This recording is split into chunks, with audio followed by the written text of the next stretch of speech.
Jackson Criterion Collection reviewer guy of all sorts and places and peoples and the delicacies and prisons.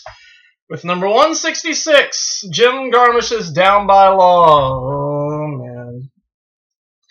I said I wasn't going to do it today, but due to... I kind of painted myself into a corner with this whole getting 5 at a time at the library thing, and also my brother going out of town in a couple of weeks, and I wanted him to do Fear and Loathing Las Vegas with me before he goes.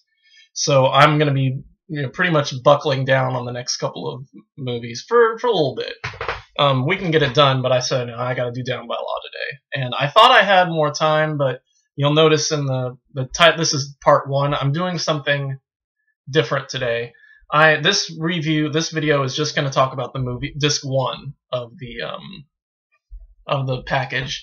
Disc 2 I'll do later on today. It'll probably be much later tonight. It'll be probably a much late night review, like an after hours Criterion review. So I may sound very tired. I may be very out of it, but we'll hopefully I'll get through it. But yeah, no, I didn't have time. I didn't have time to finish the supplements, and I don't have time right now because I get to work soon. So yeah, but later on tonight I probably will. We'll see. And if not, then I'll definitely finish it by tomorrow morning. Tomorrow morning I'll do disc 2. Then we'll have part 2 of Down by Law. But anyway, let's talk about the movie. 1986, 107 minutes, starring Tom Waits, John Lurie, and Roberto Benigni. I think Benigni. And so let's talk about this film. So, oh, you know what? I forget their kid names. There's two guys, Jack and Zach, and of course, like Roberto, I can't remember who's who. Yeah, Tom Waits is Zach. Tom Waits plays Zach, this DJ who's out of work. He's like a disc jockey, and his girlfriend kicks him out and throws his records at him. And Jack is played by John Lurie, who we remember from Fishing with John, and of course we remember Tom Waits from Fishing with John, and we remember Jim Jarmusch from Fishing with John. This is like Fishing with John, but without with the storyline. And yeah, anyway, Jack is a pimp who is a sort of unsuccessful pimp. His girlfriends don't make him a lot of money. And then Roberto is this Italian tourist who doesn't speak a lot of English, and he basically wanders around, and he meets Zach earlier in the film, but their correspondence is very little, as they don't speak very well to each other. He tells him to buzz off, basically. And so all 3 of them get arrested right around the same time and get thrown into the same prison cell. Jack is arrested because his friend tells him about this 19-year-old girl who's like a Cajun girl who would make him a lot of money. And he goes to visit her, and she finds out that the girl's like 13 or 14, and the cops arrest him for, like underage, sex and all that. And even though he didn't do anything, Zach gets arrested, like pulled over for... I'm not sure exactly why Zach gets arrested. It isn't really explained. He gets arrested and pulled over for some crime he didn't commit. Roberto is arrested because he killed a man. He's actually tried for manslaughter. And he tells him he kills somebody with like pool balls in the cell and all that. Jack and Zach hate each other. Jack and Zach fight like within a few minutes of meeting each other. And Roberto is like the comic relief, sadly, and it's kind of sad because a lot of the humor comes from his inability to not speak English very well. So it's kind of, I don't want to sound, it sounds a little racist to draw humor from his ignorance, but still I'm assuming that's probably the point. That's got to be the point of it. So yeah, so Roberto comes in and he becomes like this sounding off board for the guys, and they talk about their lives and all that, and he finally gets them to kind of open up a little bit about why they're in there and all that. And he tells them about the movies he's seen where the people escape in the cells and all that. And he tells them, oh, it's not going to happen, but eventually they do go out for their daily walk or their weekly walk or something like that. in the yard, and they end up successfully escaping. They dash and make a dash for it, and they run and they hide out in the Cajun, the swamp, Louisiana swamp, and they try to find out where they are. And Roberto is apparently a really good cook because he can catch rabbits and kill rabbits and cook it for Jack and Zach, and they eat it. And I think Zach comments and says it tastes like a tire, but they're still, they can tell they're still grateful for him, for Roberto's help. So anyway, they find a road.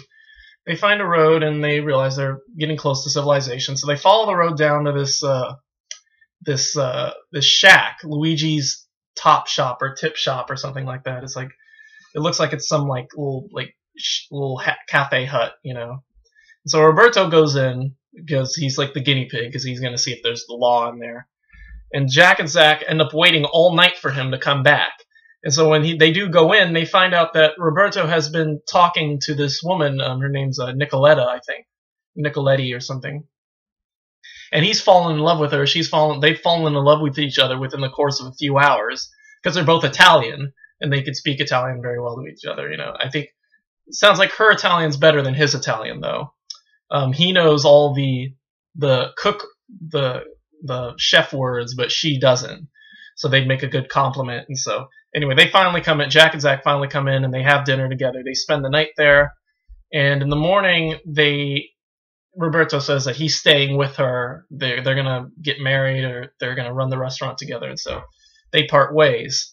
And so Jack and Zach go off to this road where there are two, pathways, and it's a reference to earlier in the film where Roberto is apparently a really big poetry buff. He knows Walt Whitman and he knows Robert Frost. He starts reciting two roads diverged in a wood, the road less traveled in Italian. And so you see the fork, and Jack and Zach stand there, and Jack and Zach stand there, and they finally shake and say no hard feelings, and they both go their separate ways, and that's basically the film. That's all I can say about this one. So Jarmusch's style, and I mentioned it's in black and white, I think too. Yeah. So that's makes it really stark and bleak and all that, even though there is a good sense of humor to it. In fact, that's our second black and white. That's our two black and white films in a row. Not that that makes any difference, but our two more recent black and white films in a row. Two films that could have been shot in color, but instead were shot in black and white films that we've had in a row. So that's Down by Law. It's funny. It's a little dark, a little weird. I kind of enjoyed it. I enjoyed seeing John Lurie because I'm pretty much digging his stuff ever since Fishing with John. And so that's all I can say about it. Why don't I give this a grade? I mean, it's funny. It's dark. I'll give it an A. Give it an A. It's not bad. As a film, it's not bad. It's it's just pretty trippy. So I'll give it an A. I'd check it out. I don't know if I'll get it because, well, of course, I got to find out what's on these supplements, of course. But that won't be till later. For right now, disc 1. The rest that's on disc 1 is a very long and boring thoughts and reflections section by Jim Jarmusch, because it's pretty slow. Because first of all, he's got, if you've ever heard him talk, he's got a very low, boring, he's kind of like Stephen Wright. If Stephen Wright made films, the comedian Stephen Wright made films, that's how he would sound. So yeah, and so he just basically just rambles on for hours. It's almost got to be about an hour of him talking about the film, And it's in a menu thing, so I couldn't fast forward through it or put double speed or top speed on it just to hear him talk faster and to get through it faster. So yeah. But yeah, it was interesting to hear him talk about, how they played with Roberto and his English and Italian and all that. And he talks about this, John Lurie's score, because Lurie did the music, and how it didn't really interfere with the movie and all kinds of other stuff. And then there's a trailer. Trailer's kind of cool. It just basically focuses on the song that Lurie does at the beginning of the film. And yeah, so that's about it. So yeah, A, not, yeah, so down by law A, not bad. I would throw it, but we're not done with this yet. So yeah, so later on today we'll do part 2. I'll try to do, well, maybe do some of this. There's a video interview with Robbie Moeller, the director of photography. There's the Cannes Film Festival press conference. There's an interview with John Lurie in '86, outtakes, music video, Q&A, just phone calls. So this is going to take a while, and the phone calls are probably like a half-hour long a piece, and I probably can't fast forward through those. So yeah, so more than likely I will try to get to the supplements to these later today. So yeah, anyway, so that's it for me. Thanks for watching. Morals, I'll give you a moral. Don't be a pimp. Don't scream for ice cream because you won't get it. And don't go to jail. That's about the size of it. And don't eat rabbit because yeah, they taste like tires. And yeah, that's about it. So thanks for watching, and we will see you later today for the supplements for Down by Law. Until then, later.